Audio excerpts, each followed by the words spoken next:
The sound you're hearing is the sound of habitat creation, of crucial water retention to take the edge off mega droughts.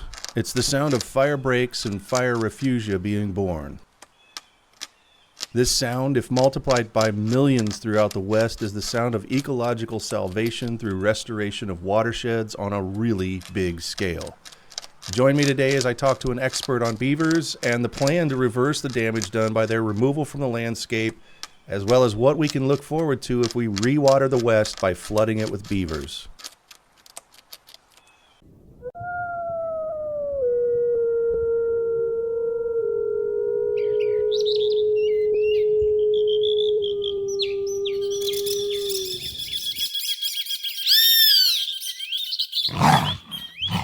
You're listening to the Rewilding Earth podcast.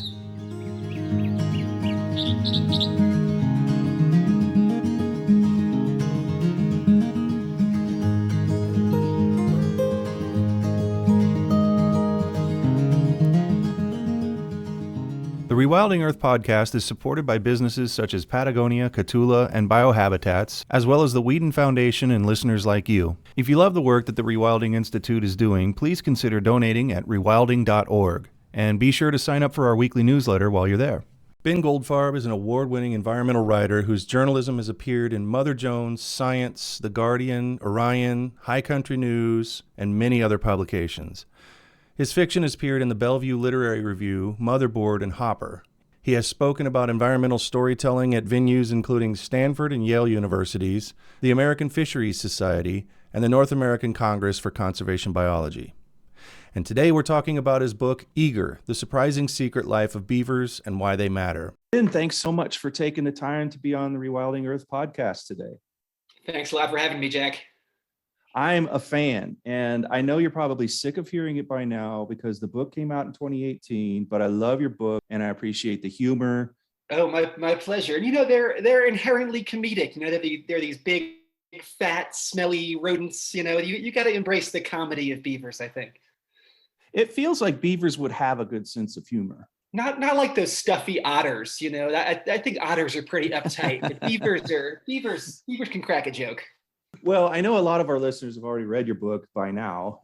Others will be picking it up for sure. And I wanted to probably go past a couple of the things. We have some listeners who are beaver adjacent, beaver aware, beaver lovers, beaver believers, I think you call them, and then some newbies. So we want to kind of thread that needle today. And one topic that's been coming up lately on the last few podcasts is landscape amnesia. Even conservationists forget how radically changed the landscape is in North America. You were talking about trout streams. The way that we see trout streams now, like on a magazine cover, are just straight and rocky bottom, clear water. Then you described how they were when beavers were around, radically different, and would not show up on a Field and Stream magazine cover, probably. Right. And so I kind of wanted to get your take on what either the past or the future could look like if we were to coin a popular current phrase, flood the West, flood North America with beavers again. Yeah, it's a great question. I mean, I think it's hard for us to understand, as you say, how green and blue and lush and wet the Western United States especially used to be. They're just amazing accounts of trappers and explorers, crossing places like southeastern Wyoming, which is today basically desert, and finding these, lush marshes full of waterfowl. And, so much of that was, of course, due to beavers. When we killed, several 100 million beavers, in the 17th, 18th, and 19th centuries, we profoundly changed the land in ways that we don't fully understand today. It's one thing that I think about often is that, when you've got a kind of a healthy beaver-rich stream, of course, all of those beaver dams are acting like speed bumps, right? Slowing the water down and spreading the water out across the floodplain. And when you lose all of those beaver-built speed bumps, there's nothing checking the velocity of water, and you get this really dramatic and kind of catastrophic erosion or incision, and that stream gets, locked within its banks, and loses that floodplain connectivity and no longer soaks into the ground and recharges the aquifer, right? So there are, all of these beaver created hydrological and geomorphological connections. When you lose that, I mean, so many of our lush wet meadows and wetlands and floodplains that beavers had pushed streams onto lost that stream connection and, basically desiccated, and I think we're not really accustomed to thinking about the fur trade in the same terms as, the deforestation of New England or the busting of the Midwestern prairie or, gold mining in the Sierra Nevada, as being this kind of seminal ecological catastrophe. But, there's no question that it dried out North America in a huge way. And that, fur trading was one of the most destructive and earliest things that white people did in North America. What would be happening right now during this mega drought, and especially in the West, Southwest, if beavers were back in the historic population numbers? What would the landscape be like, full of beavers and most importantly, full of dams? Yeah, it's a good question. I mean, I think that the drought is really, the drought's about snowpack, right? That's our issue, is that we're losing our snowpack in the West, and precipitation. Yes, we're losing precipitation in general, but we're especially losing snow, right? And snow is so important, of course, because it gradually melts, and it keeps our streams hydrated deep into the summer. It's kind of this time release trickle, right? And when precipitation falls as rain instead of snow, it just runs off the landscape right away, and we lose that gradual melt that's so important when it comes to keeping water in streams. So that's what beavers do, right? They're if we're losing our snowpack, well, they're another form of water storage up in the high country. Building their dams, creating their ponds, soaking the floodplains, creating that floodplain sponge that gradually gives water back to the stream. In the form of groundwater and surface water exchange. So, yes, we'd still be losing snow, but we'd have a way of keeping that water on the landscape longer. And a lot of our seasonal streams, I think, would be perennial, right? That's one of the really important things that beavers do, is by keeping water on the landscape longer, they ensure that there's still water in the stream, come August and September. And I think that there are thousands and thousands of stream miles, really all over the American West, that were historically perennial streams that flowed year round, that have become seasonal streams that go dry in the summer and early fall. And if we had more beavers on the landscape, we'd have a way of keeping water in those streams year round. So I think that, that again, thousands of stream miles that were historically perennial have become seasonal, and we need beavers to return that year-round flow. Did you hear about all of the other benefits that beavers provide themselves and wildlife, and then humans? It would be great if it went in that order. But that one is really quite a big deal, because you're talking about all the time climate change now. And nobody who talks about climate change talks about beavers. Very few people. I know you do, but very, very, I mean, in the news, you just don't see that, human caused. You hear human caused and everybody immediately goes to fossil fuels, which, I mean, they should, but they should also talk about this. Yeah, you're exactly right. I mean, fortunately, I think that beavers are becoming more mainstream recently, and one of the beaver climate connections that's really helped them achieve wider popularity is the beaver wildfire connection, right? And that's something that the people in the beaver community always kind of, I think, intuitively or anecdotally understood, that hey, these are animals that are spreading water out in the landscape. They're irrigating plants, right? A lush green riparian corridor is less likely to go up in flames than kind of a dry, brown, crispy, swath of vegetation. Beavers, there are definitely lots of anecdotal observations of beavers, creating fire breaks on the landscape. Fire burns down to a wetland and then stops in its tracks. But we didn't really have that documented in the peer-reviewed literature until a couple of years ago, when a scientist named Emily Fairfax published a great paper about beavers creating fire breaks and fire refugia. She actually suggested that beavers are such good firefighters that the Forest Service should change its mascot from Smokey the Bear to Smokey the Beaver, and that achieved a lot of uptake, I think, in the popular culture, because of course we've all experienced wildfire in the last few years. We're all accustomed to smoky summers now, and so that fire connection, I think, really helped beavers kind of go mainstream. So I think placing a little subliminal in everyone's head, just to the next time you smell that smoke, you see that smoke, think of the absence of beavers. Right. Yeah, exactly.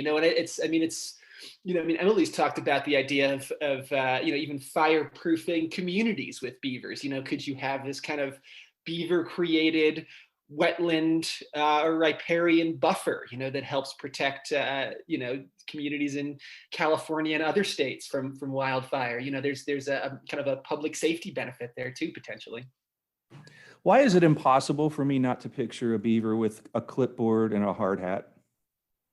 Well, they're engineers, man. They're a little fluorescent vest. I can see it. When people say that they're a keystone species or an umbrella species, what do you think about when you think about the other species that fall under the purview and protection of beavers in a healthy environment? Yeah, it's practically impossible, not to name a species that doesn't benefit from beavers at some point. Of course, amphibians, love to breed in beaver ponds. They're fantastic rearing grounds for juvenile salmonids, trout, and salmon. Other aquatic mammals, muskrat, mink, otter, moose.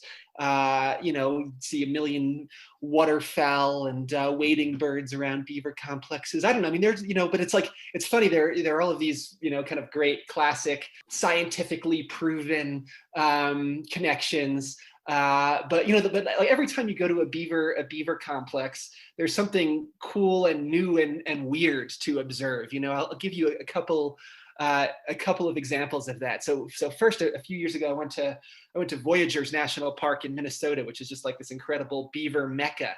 And there, some of the Park Service biologists took me to this spot where beavers had built this giant pond with a big lodge in the middle. And then the beavers had left the area for whatever reason, as beavers do. Maybe they'd gotten predated or they just moved on or something. And the dam broke down. The whole pond drained, and the lodge was just left sitting, right in the middle of this big kind of wet meadow. And a pack of wolves actually moved into the lodge and raised their pups in this old beaver lodge. So that's, beavers creating habitat for their direct predator. I think that's pretty amazing. And then another cool one, just a couple of months ago, I was in Utah, hanging out with Joe Wheaton, who's a great beaverologist at Utah State, and he took me to this really cool beaver complex, and we're walking around, and we saw a sandhill crane walking along the top of the beaver dam.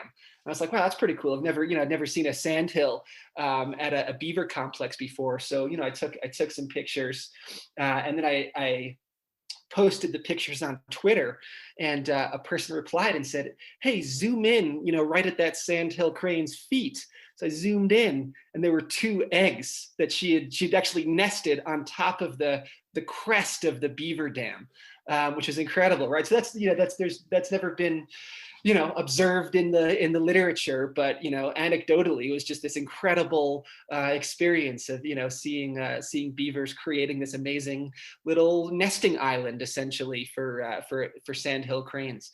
So again, there's just always some kind of cool, surprising, novel, interesting biological connection to observe every time you're around these animals. So now that you're this pro in all things beavers, I want to know what it's like to be you now. Like, what are the things you're thinking about? You mentioned that there's this groundswell that Your book and other things have definitely helped to grow people's knowledge and then advocacy for beavers and beaver reintroduction. How is all that going now? Like, what gets you out of bed in the morning really excited to think about and work and advocate for beavers?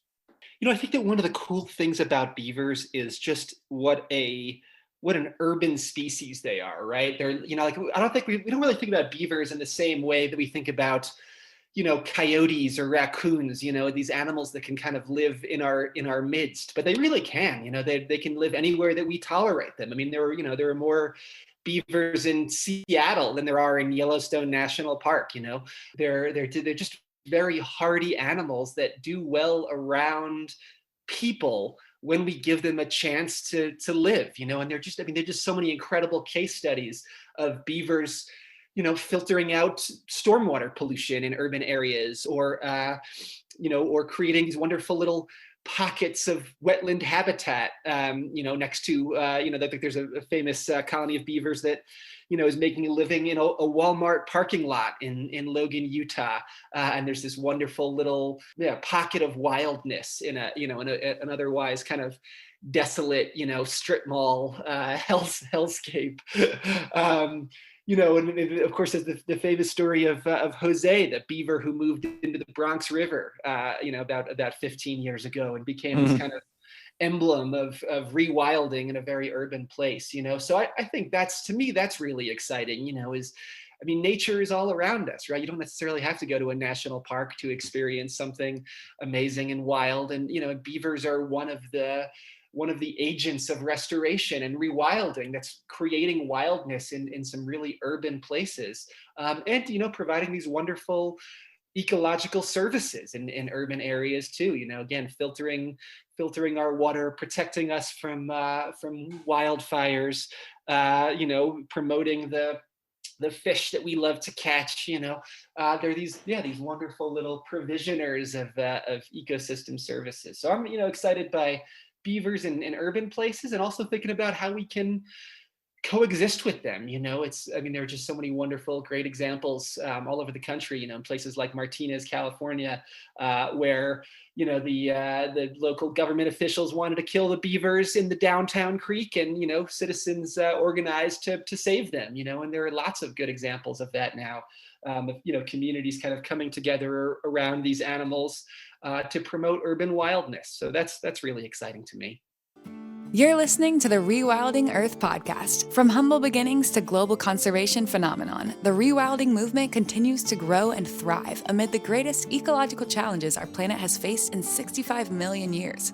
Here's how you can join us and help return balance to nature. First, go to rewilding.org and subscribe to the weekly digest to keep up on the latest rewilding news, interviews, and art. Second, consider donating to support the Rewilding Institute's mission to rewild North America and beyond. And for extra credit, please like, subscribe, and share this podcast to help spread the word. Thanks so much for your support.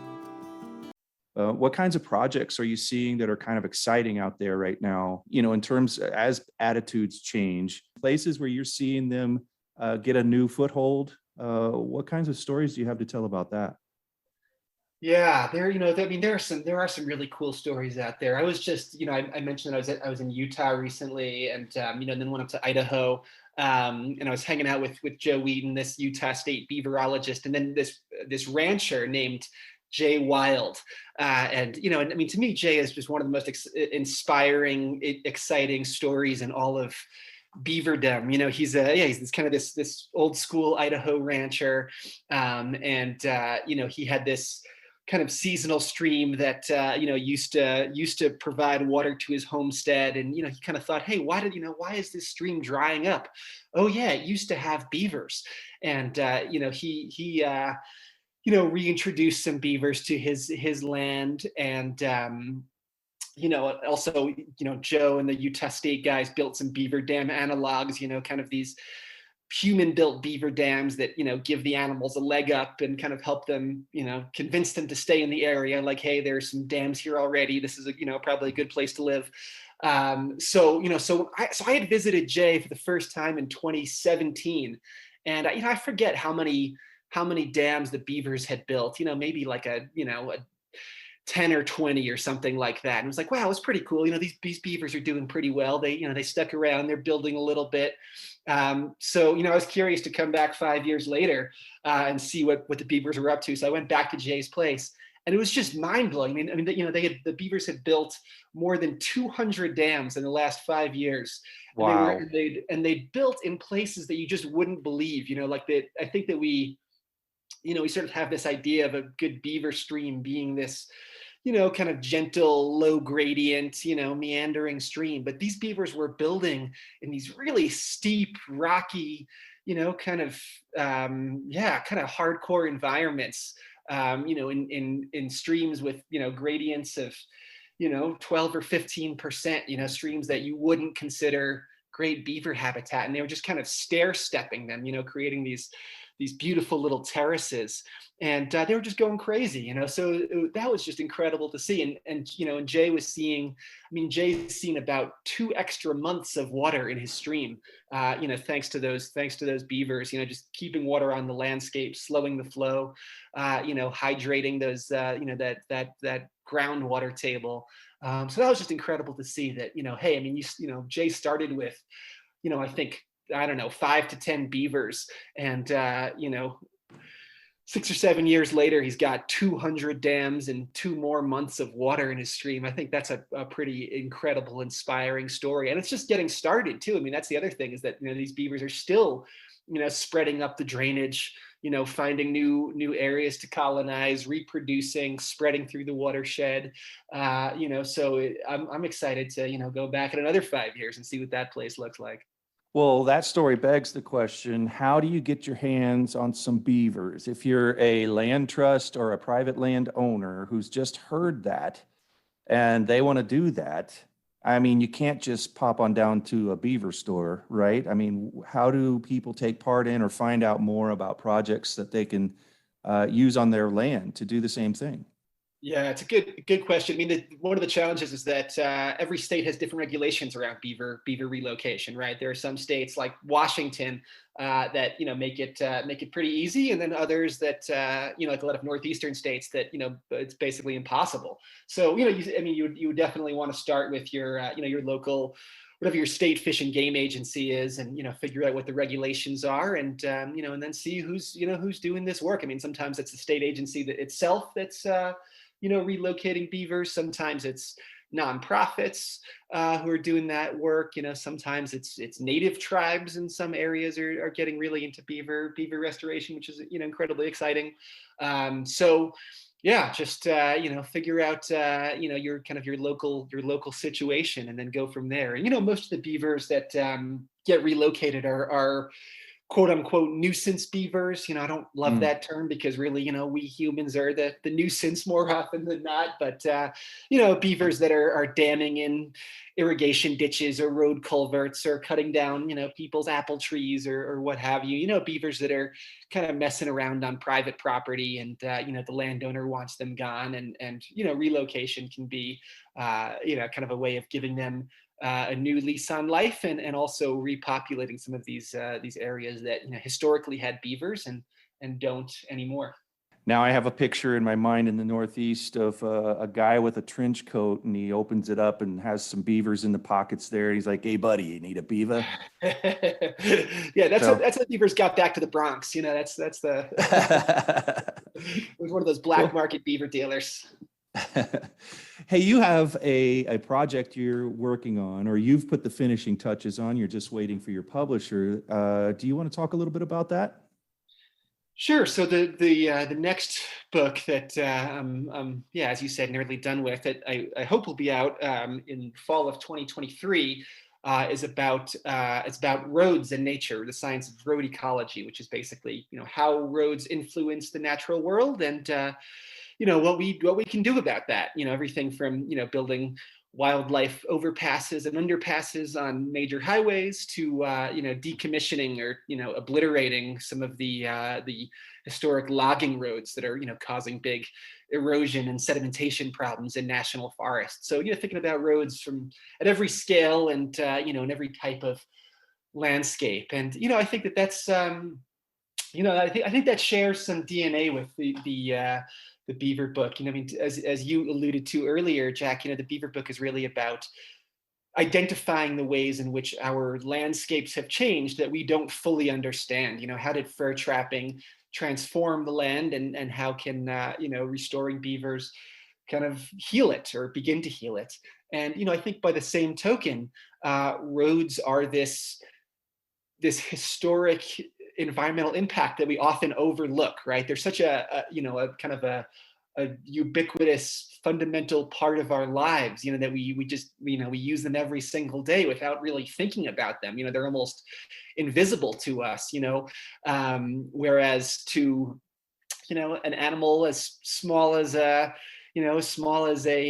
wood frog, or as big as a grizzly bear, roads are kind of the primary human built structures that affect their lives, in really profound and kind of pernicious ways. So, thinking about the ways in which our roads have changed ecosystems, and the things that we can do to, kind of heal those cuts, is really what this book's about.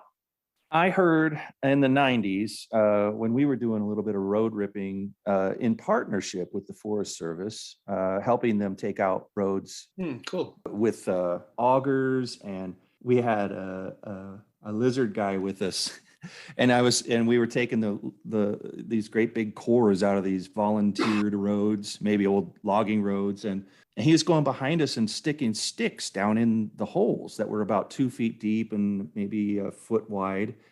And we asked him, "What are you doing? Every time we turn around, there's sticks in our holes, and we're trying to." He's like, "Well, I figured my lizards are going to get stuck in these holes. They're too deep, and I'm making lizard ladders." He was a very inventive guy. I'm like, okay, because he wasn't helping with anything else. So he was like, "What's he doing back there?" So he was making lizard ladders for these little holes. And there was a lot of road ripping in the 90s. You just don't hear a lot about road ripping now. It's not, there used to be an organization. There used to be an awful lot of awareness about, in conjunction with roadless areas, with Dave Foreman always talking about roadless areas and protecting them, and the Forest Service being one of the biggest controllers of roads in the country, if not the biggest. What is all of that landscape like now in terms of taking out just roads that not even the Forest Service really wants around and would rather not have to maintain anymore? Yeah, it's a good question. I haven't heard of the lizard ladder concept, but I really I really like that. I'm gonna look for that now. Yeah, I think that the kind of the Forest Service road decommissioning landscape has it's changed a lot. I mean, they're still certainly doing a lot of that work, but I think it's become political in a way that maybe it wasn't always. I mean, obviously, wilderness and roadlessness has always been political, but now, I think that there are a lot of powerful, four-wheeler factions and hunters groups and whatnot that obviously love the access that these historic logging roads provide. I mean, look, I use logging roads to get to trailheads and fishing lakes and all kinds of things. So I appreciate a good forest road as much as the next guy. So I think that a lot of, I mean, it's funny, it used to be the Forest Service's historically this agency that managed timber, and now, I mean, probably the biggest thing that it does is manage travel access, right? I mean, the travel management plans that every forest unit creates and kind of abides by. I mean, those are more contentious than any timber harvest plan, and there are all of these factions that get really up in arms whenever a road is gated or obliterated. So I think a lot of road decommissioning projects have been kind of caught up in that, and roads. I mean, it's roads. There's a great historian, a road historian named Jedediah Rogers, and he's written about roads as kind of these expressions of ideology. They're not just physical features. They're also these markers that kind of indicate what the land is for and who should get to use it for what purposes, and who gets to decide how the land is used. Is it the federal government, or is it the county commission that operates adjacent to the national forest? So I think that roads have kind of become sort of these culture war objects in some ways, and I think in many cases that's impeded decommissioning. You can talk about a specific road and say, I love that road, I need that access, but people don't seem to be having that conversation. It's if you try to come after roads of any kind in any place, it's almost like the gun debate. It's just no, just keep your hands off my roads.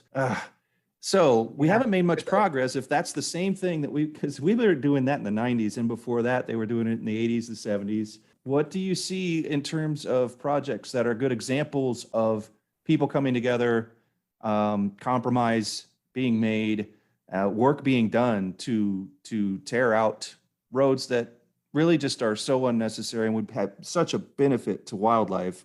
There's got to be hot spots where it's probably pretty contentious, but we're winning battles maybe.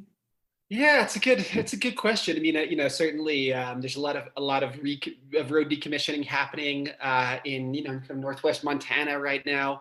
The Lolo National Forest, the Helena National Forest. I went to both those places and saw some pretty large scale road decommissioning happening. You know what I do think that one of the cool things about these projects, right, is that they are they're these little stimulus packages, right? You get a bunch of machinery operators up there, running their backhoes and and front loaders and whatnot, tearing roads up. I mean, that's a little economic stimulus project for the earth, especially in these communities that that the timber industry has kind of abandoned. So I think that's an interesting idea, right? You can sort of imagine a new civilian conservation corps, right? I mean, it was the CCC that built something like 125,000 road miles in national forests.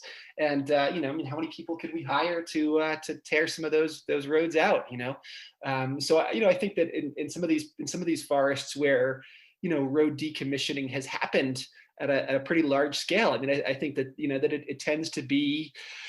it tends to become somewhat popular over time because everybody has some kind of connection to it, from the Forest Service employees themselves to the the machinery operators who get contracted to do some of this work. So how I think it's exciting to think about how road obliteration can be an economic opportunity, and kind of a little stimulus package.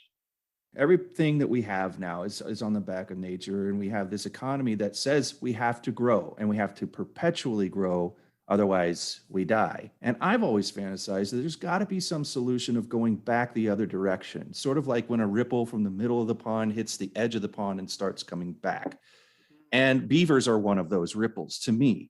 And what you just mentioned about roads, same thing, taking them back out and that economic stimulus being there just seems like we could probably be a different sort of prosperous than how we got here, it going back in the other direction, and at least doing the 30% and the 50%. We don't want all the roads, we don't want all the land, but just going back to some level of what could be considered closer to balance.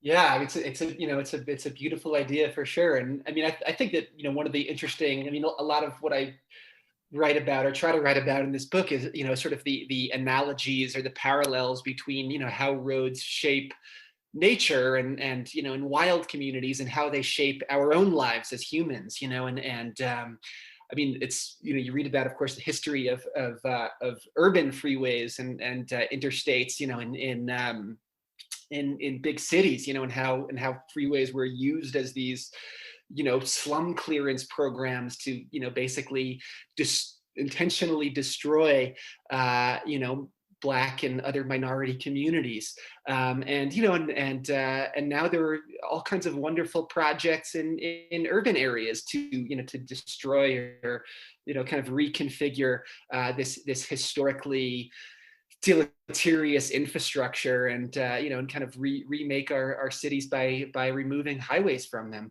I think that's exciting to think about too, is that we've got it's almost happening at these two different scales in these two very different places. We're both obliterating these little tiny dirt logging tracks that are causing these huge sedimentation problems in national forests, and we're destroying in some cases these giant 4 or 6 lane interstates that are, kind of plowing through the heart of major cities. So, thinking about, the fact that roads are operating at such different scales and such different contexts, and yet, they're, in both cases, they're these huge agents of fragmentation and community collapse, whether human community or natural community collapse.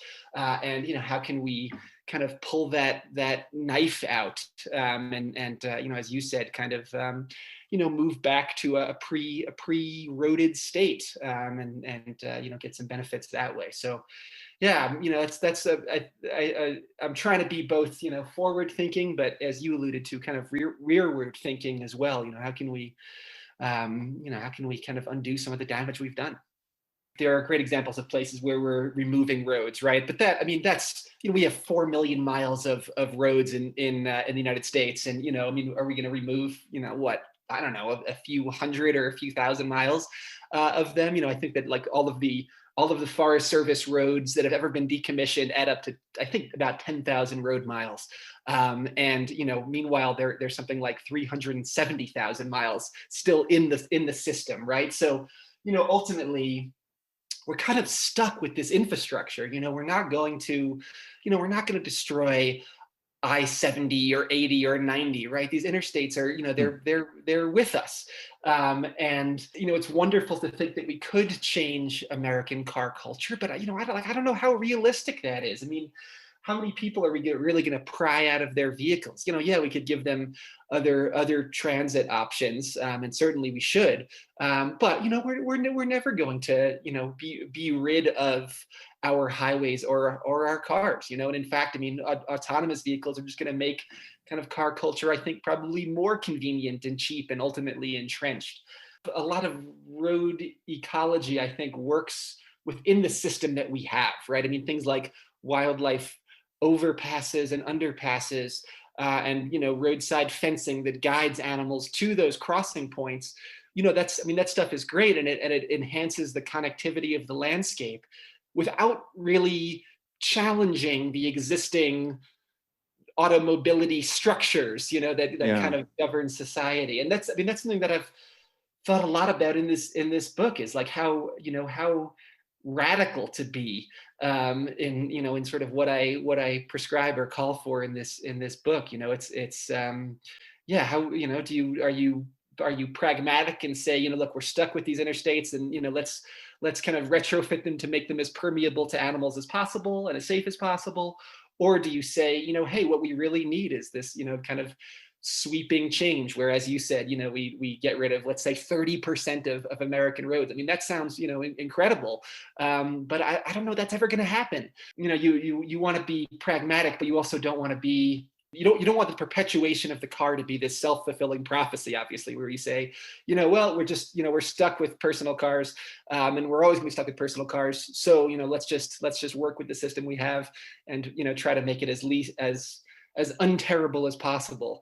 I think that when you know how much, and your new book's going to be very, very helpful in this to bring out the statistics, but let's take 370,000 miles of forest road, and you go into a discussion with someone and you're debating, I would just say, look, you have 370,000 miles of this stuff. We're never going to get rid of all of it, not in any, reasonable amount of time. We'll all be long gone before any serious progress is made. And we're talking about 10 miles. We just got to get this 10 miles. Can you work with us? And if you frame it that way, maybe we could make some progress. And that also is, though it works far too slow for us, as impatient as we are now, and desperate as we are now, that's the beginning of culture change.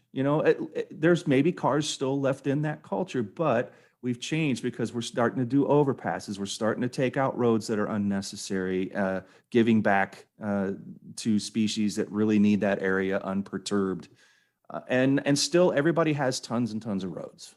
Yeah, I think that's true. Certainly, I think there have been culture changes in transportation agencies. And when I talk to road ecologists who began this work in the in the 1990s, they say, look, if you had proposed a multi-million-dollar wildlife overpass in 1995, most state engineers would have laughed you out of the room, right? And now these things are being built all over the place, and they're kind of part and parcel with a lot of projects. So I do think that the cultural change you're talking about is it's happening at the agency level, if not within the general public. Ben, thank you so much for taking the time to do this. I'm really excited about your past work. I'm even more excited about the work that we're all going to be treated to, hopefully next year, when the new book with its new title comes out around road ecology. But man, just thanks so much for taking the time. Hey, thanks for having me, Jack, and I really appreciate all you guys do. I've really enjoyed going back through the podcast archives. You've had some amazing guests, and I'm honored to be part of it. Thanks for listening to the Rewilding Earth podcast. We do what we do because of you. This podcast is supported by listeners like you who long to live in a wilder world. Please consider donating at rewilding.org and subscribe to our weekly news and article digest while you're there. To go the extra mile, you can follow and share Rewilding Earth on Instagram, Facebook, and Twitter. Bonus points for sharing this podcast with your friends. To listen to past episodes, go to rewilding.org/pod. That's rewilding.org/pod.